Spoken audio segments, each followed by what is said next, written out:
कैजू number 8 episode 1। Yokohama में एक कैजू दिखाई देता है, लेकिन डिफेंस फोर्स उसे हराने में सफल हो जाती है। फिर काफ्का हिबिनो की कंपनी को शव को साफ करने के लिए भेजा जाता है।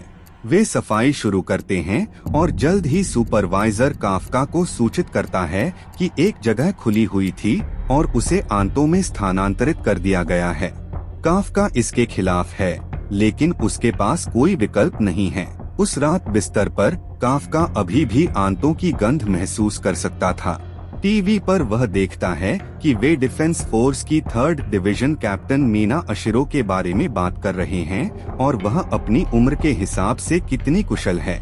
उसे बचपन में उससे किया गया वादा याद आता है, लेकिन वह इस बात से नाराज हो जाता है कि वे इतने अलग हो गए। अगले दिन काम पर काफ्का को एक नए पार्ट टाइमर लेनो इचिकावा से मिलवाया जाता है, जो डिफेंस फोर्स में शामिल होने की कोशिश कर रहा है।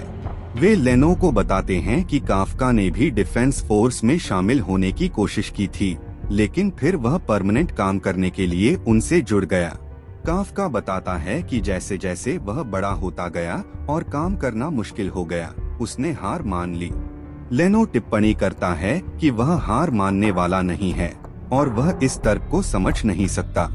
कैजू की ओर बढ़ते हुए सुपरवाइजर प्रत्येक टीम को अलग अलग कार्य देता है और लेनो को आंतों पर रखता है, जिससे काफ्का हंसता है, लेकिन सुपरवाइजर काफ्का को भी उस पर रखता है क्योंकि वह आंतों की सफाई करने में अच्छा है।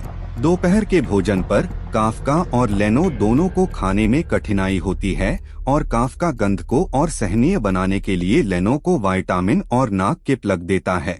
काम के बाद लेनो अपने पहले दिन के दौरान उसकी मदद करने के लिए काफ्का को धन्यवाद देता है और उसे सूचित करता है कि डिफेंस फोर्स ने उनकी अनुमत आयु 33 वर्ष कर दी है। लेकिन जैसे ही वह जाता है, एक छोटा राक्षस योजू प्रकट होता है। हालांकि काफ्का लेनो को खाने से पहले उसे दूर धकेलने में सफल हो जाता है। वह लेनो को भागने और मदद के लिए पुकारने के लिए कहता है, जबकि वह राक्षस को पकड़ता है। काफ्का को फिर से मीना के साथ अपने बचपन की याद आती है और कैसे वे दोनों कैजू को हराने के लिए डिफेंस फोर्स में शामिल होने का फैसला करते हैं। कुछ क्षण बाद योजू ने काफ्का को आसानी से परास्त कर दिया और उसे खाने ही वाला था। तभी लेनो वापस लौटता है और उस पर एक संकेत के साथ हमला करता है। लेनो बताता है कि उसने अलर्ट भेजा था और अगर वह भाग जाता तो वह कभी भी डिफेंस फोर्स में शामिल नहीं हो पाता।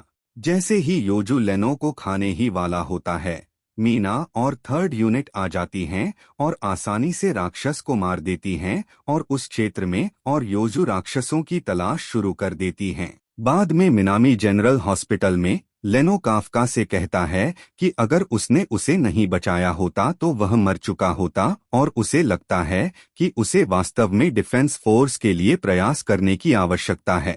काफ्का इसे स्वीकार करता है और प्रयास करने का फैसला करता है, लेकिन फिर अपने ऊपर एक छोटा कैजू उड़ता हुआ देखता है। इससे पहले कि वह प्रतिक्रिया कर पाता, राक्षस कहता है कि उसने उसे ढूंढ लिया है और उसके मुंह में प्रवेश कर जाता है, जिससे काफ्का कैजू में बदल जाता है। काफ्का और लेनो दोनों चौंक जाते हैं, हालांकि एक बूढ़ा आदमी उन्हें देख लेता है और अलर्ट कर देता है। यह महसूस करते हुए कि काफ्का मारा जाएगा, वे भागने का फैसला करते हैं।